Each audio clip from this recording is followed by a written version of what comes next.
بسم اللہ الرحمن الرحیم۔ السلام علیکم دوستو ہمارا آج کا ٹاپک حضرت آدم علیہ السلام کے بارے میں ہے کہ اللہ تعالیٰ نے انہیں کس مقصد سے پیدا کیا، وہ کیا وجہ تھی کہ انہیں جنت سے نکالا گیا، اور اسی حوالے سے اس ویڈیو میں حضرت آدم کے متعلق تمام واقعات و حالات پر روشنی ڈالی جائے گی۔ تو چلیے ویڈیو سٹارٹ کرتے ہیں۔ دوستو اگر آپ نے ابھی تک چینل کو سبسکرائب نہیں کیا تو سبسکرائب کے بٹن پہ کلک کریں اور چینل سبسکرائب کر لیں، ساتھ ہی موجود بیل آئیکن کو بھی پریس کر دیں تاکہ آنے والی ہر نیو ویڈیو اپڈیٹس ملتی رہیں۔ خالق کائنات نے انسان اول کو آدم کی شکل میں پیدا کیا اور پھر اس کی طرح ایک ہمجنس مخلوق ہوا کو وجود دے کر کائنات ارض پر نسل انسانی کا سلسلہ قائم کیا، اور یہی وہ انسان ہے جس کو خالق کائنات نے عام مخلوق پر برتری اور بزرگی عطا فرمائی اور امانت الہی کا بار گراں اس کے سپرد کیا، اور کل کائنات کو اس کے ہاتھ مسخر کر کے خلافت اور نیابت الہی کا شرف اسی کو بخشا۔ اسی بنا پر خدائے واحد نے فرمایا، بلا شبہ ہم نے انسان کو بہترین انداز میں بنایا، اور ساتھ ہی یہ بھی انکشاف کیا کہ بلا شبہ ہم نے نسل آدم کو تمام کائنات پر بزرگی اور برتری بخشی۔ اللہ تعالیٰ جب کسی کام کے کرنے کا ارادہ فرماتا ہے تو کہتا ہے کن یعنی ہو جا، تو بس وہ ہو جاتا ہے۔ چنانچہ فرشتے پیدا ہو گئے۔ ان کے بعد اللہ تعالیٰ نے جنوں کو پیدا فرمایا، پھر زمین و آسمان کو پیدا فرمایا۔ زمین و آسمان کی تخلیق کے بعد اللہ تعالیٰ نے انسان کو پیدا کرنے کا ارادہ کیا۔ سیدنا آدم علیہ السلام دنیا کے سب سے پہلے انسان تھے۔ آپ سے پہلے کوئی انسان نہیں تھا، اس لیے آپ کو ابو البشر یعنی انسانوں کا باپ کہا جاتا ہے۔ ہماری زمین کو انسانوں سے آباد کرنے کے لیے سیدنا آدم کو پیدا کیا گیا تاکہ زمین پر زندگی شروع ہو۔ سیدنا آدم علیہ السلام کو اللہ تعالیٰ نے مٹی سے پیدا فرمایا، لیکن آپ کو پیدا کرنے سے پہلے اللہ تعالیٰ نے فرشتوں پر اپنا ارادہ ظاہر کیا۔ اس بارے میں اللہ تعالیٰ فرماتا ہے، اور جب تیرے رب نے فرشتوں سے کہا کہ میں زمین میں خلیفہ بنانے والا ہوں، فرشتوں کو یہ فرمان سن کر حیرت ہوئی۔ انہیں اللہ تعالیٰ کے ارادے پر کوئی اعتراض نہیں تھا، وہ فرما بردار مخلوق ہیں، کسی صورت بھی اللہ تعالیٰ کی فرمانی نہیں کرتے۔ اللہ تعالیٰ انہیں جو حکم دیتا ہے وہ بجا لاتے ہیں۔ وہ جاننا چاہتے تھے کہ اس نئی مخلوق کو کس مقصد کے لیے پیدا کیا جا رہا ہے۔ عبادت کے لیے تو وہ کم نہیں تھے، ان کا خیال تھا یہ نئی مخلوق زمین میں فساد پھیلائے گی، خون بہائے گی، اس لیے انہوں نے اپنے رب سے سوال کیا، تو ایسے شخص کو کیوں پیدا کرتا ہے جو زمین میں فساد کرے اور خون بہائے، اور ہم تیری تسبیح، حمد اور پاکیزگی بیان کرنے والے ہیں۔ اللہ تعالیٰ نے فرمایا، جو میں جانتا ہوں وہ تم نہیں جانتے۔ اللہ تعالیٰ نے حضرت سیدنا آدم علیہ السلام کو مٹی کی ایک مٹھی سے پیدا فرمایا۔ مٹی کی اس مٹھی کو اللہ تعالیٰ نے تمام زمین سے لایا تھا۔ اس مٹی کا گارا بنایا، پھر اس گارے سے ایک صورت تیار کی۔ یہ صورت آدمی کی تھی، پھر اس میں اپنی روح پھونکی، اس طرح اس میں زندگی آ گئی، وہ حرکت کرنے لگی۔ حضور صلی اللہ علیہ وآلہ وسلم نے فرمایا کہ اللہ تعالیٰ نے جب آدم کی صورت گری کی اور جب تک چاہا اس کا جسد پڑا رہا، ابلیس اس قالب یعنی اس جسم کے گرد پھرتا۔ جب اس نے دیکھا کہ اس کے اندر تو جوف یعنی پیٹ ہے، تو اس نے جانا کہ یہ مخلوق مستقیم نہ رہے گی۔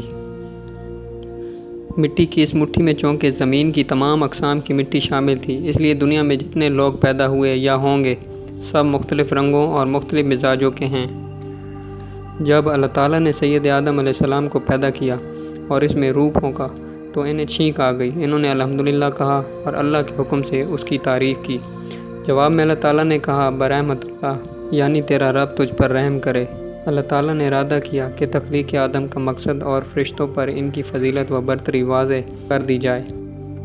چنانچہ اللہ تعالیٰ نے سید آدم کو ہر چیز کا نام سکھا دیا، پھر ان چیزوں کو فرشتوں کے سامنے پیش کر کے فرمایا، اگر تم سچے ہو تو ان چیزوں کے نام بتاؤ۔ فرشتے ان چیزوں کے نام نہ بتا سکے، خاموش رہے، انہیں پتہ نہ چل سکا کہ ان چیزوں کے نام کیا ہیں۔ اللہ تعالیٰ نے سب فرشتوں کو حکم فرمایا، آدم کو سجدہ کرو۔ قرآن مجید میں یہ ذکر ان الفاظ میں آیا ہے، اور جب ہم نے فرشتوں سے کہا کہ آدم کو سجدہ کرو تو ابلیس کے سوا سب نے سجدہ کیا۔ اس نے انکار کیا اور تکبر کیا اور وہ کافروں میں سے ہو گیا، اور فرشتے اللہ تعالیٰ کا حکم بجا لائے اور سیدنا آدم کو سجدہ کیا۔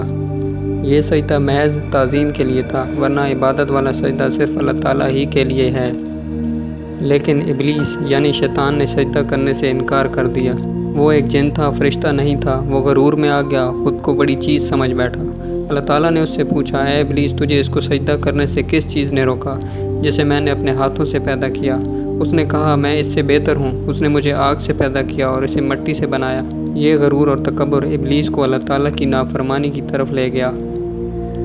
اللہ تعالیٰ نے اس پر ناراضگی کا اظہار کیا اور اسے جنت سے باہر نکال دیا اور اس سے فرمایا تو یہاں سے نکل جا، تو مردود ہوا اور تجھ پر قیامت کے دن تک میری لعنت اور پھٹکار ہے۔ اس پر شیطان نے اللہ تعالیٰ کا فیصلہ سنا تو اس نے کہا مجھے قیامت تک کی مہلت دے دے تاکہ میں آدم کی اولاد کو بہکاؤں، ان میں وسوسے ڈالوں، ان میں شرک میں مبتلا کروں، ان میں نفرت، بغض اور کینہ پیدا کروں، انہیں برائیوں پر اکساؤں، انہیں جنگ و قتل و غارت گری پر لگا دوں۔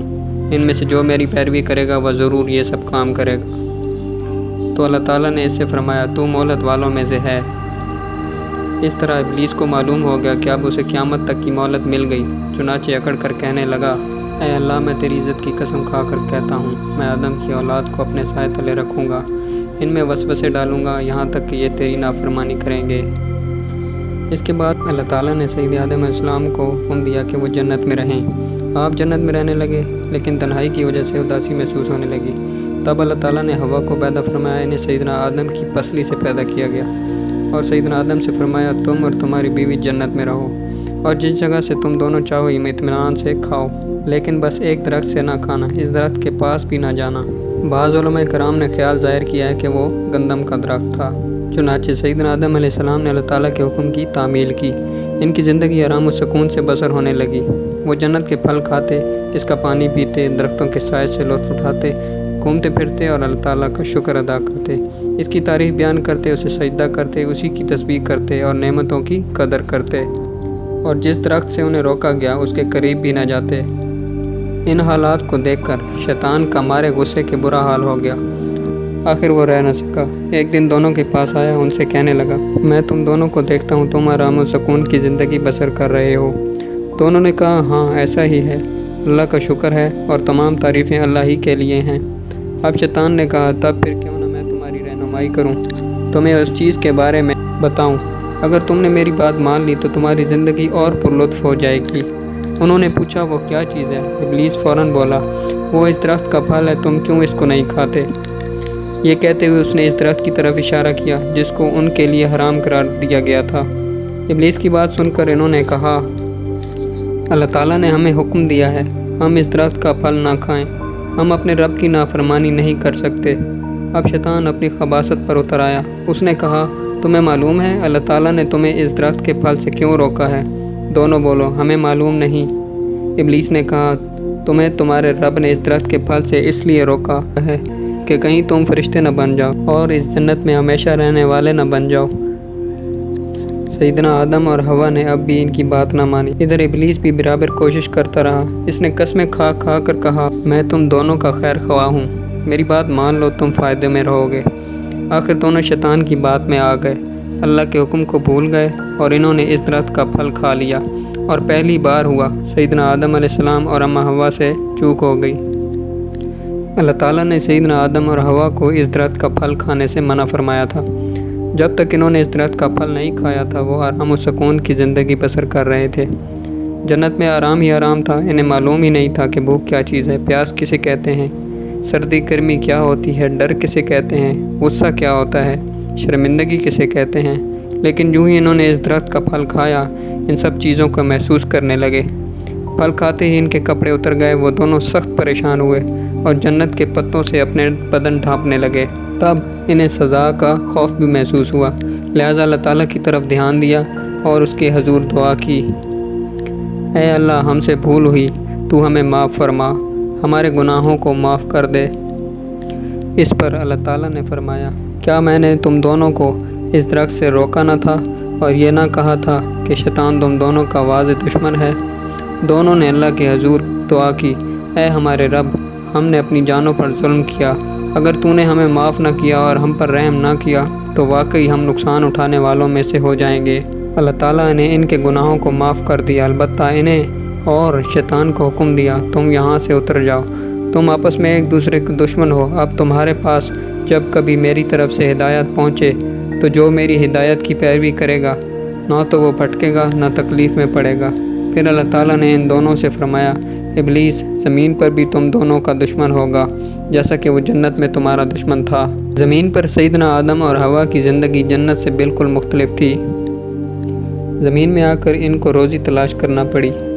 اب وہ روزی کے لیے کھیتی باڑی کرتے، ہل چلاتے، رہنے کے لیے مکان اور پہننے کے لیے کپڑا حاصل کرنے کے لیے بھی ان کو جستجو کرنا پڑتی۔ اسی طرح سیدنا حوا کے ذمہ گھر کے اندرونی معاملات بھی تھے۔ اس طرح اس زمین پر انسان کی زندگی کی ابتدا ہوئی۔ اللہ تعالیٰ نے سیدنا آدم کو پیدا کیا تو ان کا قد 60 ہاتھ لمبا تھا۔ پھر فرمایا جاؤ اور ان فرشتوں کو سلام کہو، دیکھنا وہ کن لفظوں میں تمہارے سلام کا جواب دیتے ہیں، کیونکہ وہی تمہارا اور تمہاری اولاد کا طریقہ سلام ہوگا۔ سیدنا آدم گئے اور کہا السلام علیکم۔ فرشتوں نے جواب دیا وعلیکم السلام ورحمۃ اللہ، یعنی فرشتوں نے جواب میں رحمۃ اللہ کا اضافہ کر دیا۔ دنیا میں آنے کے بعد سیدنا آدم کی اولاد اور ان کی اولاد کی اولاد بہت زیادہ ہو گئی۔ ان کی اولاد زمین میں کھیتی باڑی کرنے لگی، بھیڑ بکریاں چرانے لگی۔ وہ زمین کے پھل کھاتے، بکریاں چراتے اور اللہ تعالیٰ کی نعمتوں کا شکر ادا کرتے۔ زمین پر اللہ تعالیٰ نے انہیں جنتی نعمتیں عطا کی تھیں، ان کا شکر ادا کرتے۔ سیدنا آدم اپنی اولاد کو حکم دیتے کہ اللہ تعالیٰ کی عبادت کرو۔ آپ انہیں شیطان اور اس کے وسوسوں سے خبردار کرتے، اس لیے کہ اسی کی وجہ سے انہیں جنت سے نکالنا پڑا۔ اور یوں کرتے کرتے حضرت آدم علیہ السلام کی اولاد میں بے پناہ اضافہ ہو گیا، یہاں تک کہ سیدنا آدم کی عمر 1000 سال ہو گئی۔ تب آپ نے محسوس کیا اب ان کی موت کا وقت قریب آ گیا ہے۔ تب آپ نے اپنی اولاد کو وصیت کی کہ وہ ایک اللہ کی عبادت کریں، اسی کی اطاعت کریں اور شیطان کی راہ سے دور رہیں۔ جب فرشتے حضرت آدم علیہ السلام کی روح قبض کرنے کے لیے آئے تو حوا نے انہیں دیکھ کر پہچان لیا۔ وہ سیدنا آدم سے چمٹ گئیں۔ سیدنا آدم نے فرمایا مجھ سے الگ ہو جاؤ، مجھے تمہارے ہی ذریعے سے مصیبت پہنچی تھی، مجھے میرے رب کے فرشتوں کے ساتھ رہنے دو۔ حضرت آدم علیہ السلام کے حوالے سے مشہور ہے کہ بھارت اور لنکا کے درمیانی سمندر میں ریت اور پتھروں کے چھوٹے چھوٹے ٹیلوں کی 23 میل لمبی ایک قطار چلی گئی ہے۔ روایت ہے کہ حضرت آدم جب جنت سے نکالے گئے تو وہ اسی راستے سے لنکا میں رہائش کی گئی تھی۔ اور ایک اور روایت کے مطابق جب ہندوؤں کے اوتار رام چندر نے اپنے اغوا شدہ بیوی سیتا دیوی کو رہا کرانے کے لیے ہندوستان سے سیلون گئے تو وہ بھی اسی راستے سے لنکا پہنچے تھے۔ یہ حصہ جہاز رانی کے قابل نہیں ہے کیونکہ کہیں بھی پانی کی گہرائی 3-4 فٹ سے زیادہ نہیں۔ 1883 میں بحری آمد و رفت کے لیے راستہ صاف کرنے کی کوشش کی گئی لیکن کامیابی نہ ہوئی۔ ماہرین طبقات ارض اس بارے میں تصدیق کرنے کے بجائے رائے یہ دیتے ہیں کہ دراصل پانی نے لنکا کو برصغیر ہندوستان سے کاٹ کر جدا کر دیا ہے۔ ٹیلے کو آدم کا پل کہا جاتا ہے۔ دوستوں آپ کو بتاتے چلیں کہ حضرت آدم اس وقت تک زندہ رہے جب تک ان کی اولادوں کی اولاد کوہ نور پر 40,000 تک پہنچ گئی۔ حضرت آدم نے دیکھا کہ ان میں زناکاری، شراب اور فساد پھیل رہا ہے، چنانچہ وصیت کی کہ اولاد شیش کی مناکحت اولاد قابیل کے سلسلے میں نہ ہونے پائے۔ بعد ازاں فرشتوں نے حضرت آدم کی روح قبض کی، غسل دیا، کفن پہنایا، خوشبو لگائی، آپ کی قبر کھودی اور لاد تیار کی۔ پھر انہوں نے سیدنا آدم کی نماز جنازہ ادا کی، پھر انہیں قبر میں رکھ کر اوپر سے مٹی ڈال دی۔ پھر انہوں نے کہا آدم کے بیٹوں تمہارے لیے بھی یہی طریقہ ہے۔